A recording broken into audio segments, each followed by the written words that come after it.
Welcome everybody to our first Under Fire review on the Krogg and Qwerty show. I am Qwerty. I'm here with Krogg on Discord. Say what's up, Krogg.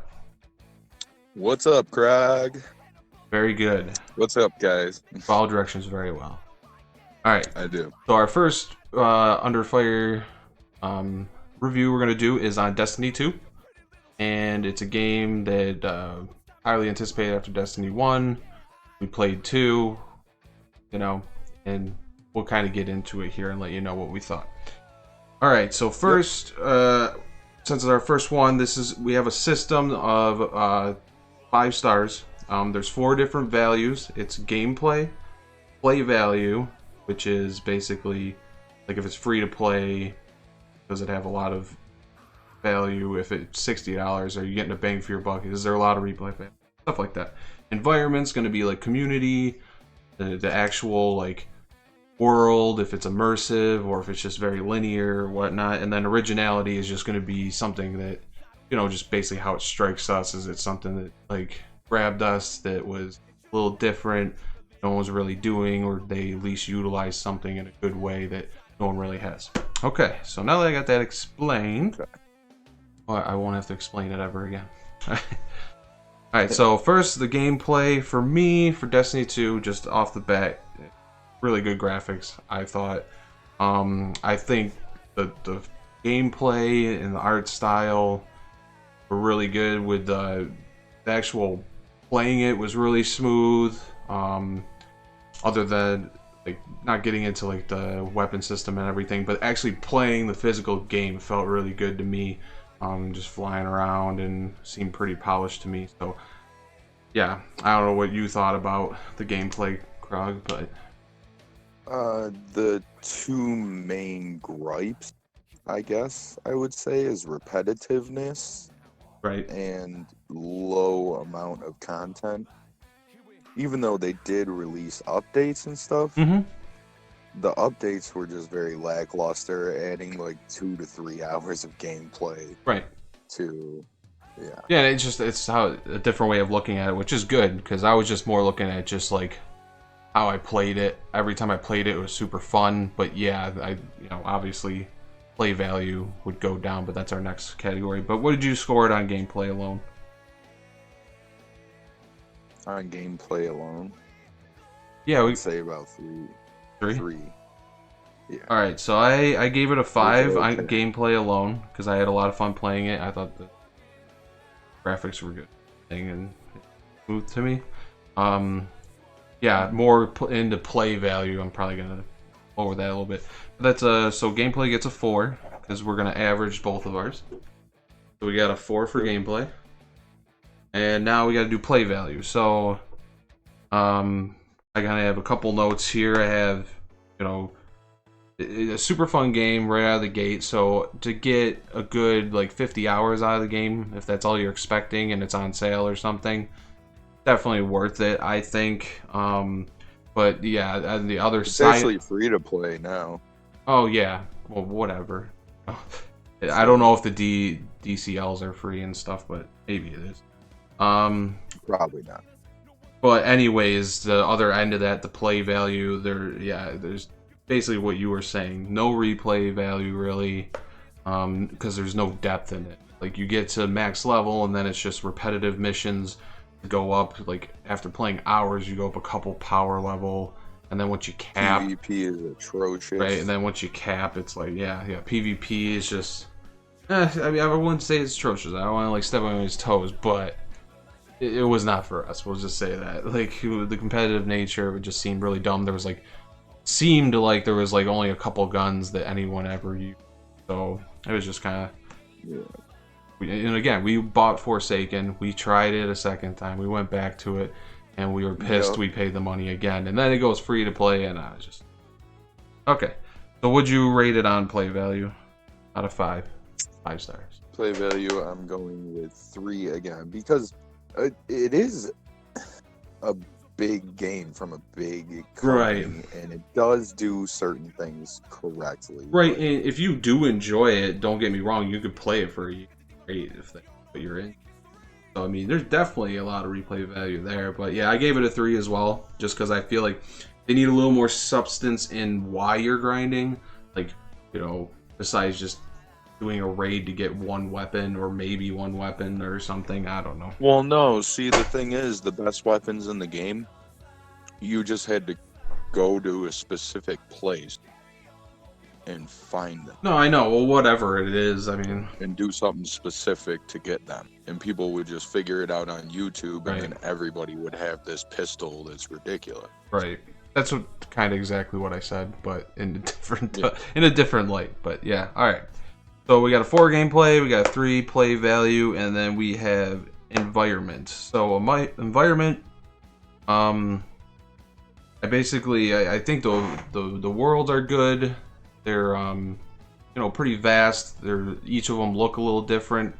They're pretty open, which I really like. I would have liked to see a little bit more out of the worlds, a little bit more like places to go rather than. It seemed like just like too small. Yeah, but I don't know I've heard people complain about it, but that didn't really affect me. I thought it was pretty well done environment wise, but in an MMO fashion, yeah, that's good. Right, but there's no community for environment. I don't feel like there's anyone like other than a couple buddies and stuff. Like, yeah, you can play with your friends, but there's no real need to, and it's hard to play with them if they're a higher power level, and if they're a high power level, playing at a low level with you is like almost pointless. So it's not very inducive of playing with other people. And here's how confident they are. They go from a $60 game to free to play. Yeah, so, where you got stuff like No Man's Sky and stuff like that is still expensive. You got stuff like Rocket League is still $20, stuff, whatever. All right, so I gave it, I think I was generous on this one, but I gave it a 4 just because it does look good, but it definitely didn't get a 5 because of the community. I did. Yeah, I did give it a 4 as well because the community is check mark there. Right. All right, Krogg's cutting out a little on us. That's Discord's fault. Sorry. So, yeah, just make sure you're on that mic because it's probably just Discord. Who knows? All right, so the last part of it is originality. So for me, I think it's a really unique story. I actually really like the storyline on it. If you're not comparing it to like the first one, I just like it as its own thing. I like the characters. I like the Nemesis and the before Forsaken, like the original installment. I really thought that was really good. On the downside, I feel like it recycled so many different aspects of other MMOs and shooters and stuff. So it didn't feel like super new other than the world itself. So yeah. Yeah. The loading screens were a big part of that's probably what brought down the gameplay too. I should have gave it a 4 in gameplay just because of how long you have to wait on the loading screens. It was painful. But like it's your ship and it's going to that's what you're talking about. The next planet. Yeah. I misread you there. Originality. Makes sense. Originality purposes. That's right. Again though, like that's why in Warframe. That's why I kind of said like, is it recycled? Was it copied from Warframe? Dude, I'd have to do. If anyone knows that, please comment below. Let me know if because I know Warframe came out in 2013. Destiny 1 came out in 2014. So Warframe was first, but I don't know when they actually implemented like the planetary system and like the actual ships and stuff. Whoever did it first. I mean, there could have been a game that they both copied. Who knows? Let us know in the comments. Exactly. Let us know. All right. This debacle. So I gave it a 3 for originality. So, just because of the storyline, basically. Otherwise, I would have given it like a 1, probably. Pretty similar. See, I gave it a 4. Okay. I gave it a 4 because I can't really see another universe that's like the same. Right. Like, yeah, it does take a lot of MMO things, and it is very similar in that aspect, but when it comes to the whole universe, it is kind of its own thing. So it gets a 4 there. Yeah, makes sense. You gotta, or how you feel it, I mean, for a critically acclaimed game, is 3.5 on that. Is that, yeah, 3. Not actually scoring too bad, but not too high. I'm just gonna double check my work here. Pretty sure. Double check. Head them up and wait, so that 3.625? Okay. So got a 3.625 stars out of 5. So like 3.5, yeah. Yeah. So Yeah. it's in the playable category.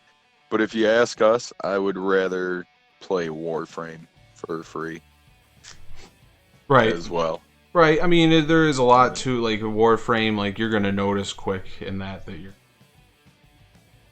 Yeah. Definitely try both if they're both free to play. So. Yeah. Exactly. Try them out. All right. So that pretty much wraps it up. I believe our next one, next we're gonna work on is gonna be Final Fantasy VII. So look for our next video. We're gonna do the original Final Fantasy VII review, kind of go through that, what we would rate it on today's scale, kind of, with some nostalgia in mind. Obviously, it's not newer games, but then we're gonna go ahead and we're gonna compare it later on, do a whole different review once we play the remake, which comes out in something. Alright, but that's about it. Let us know what you think, if you think that's a fair assessment, and if there's any other games that you would like to see us review, whether bad or good, just in the comments below. If you haven't yet, hit the subscribe button, support us, get us up here doing some more videos for you guys, and we'll see you next time. Peace!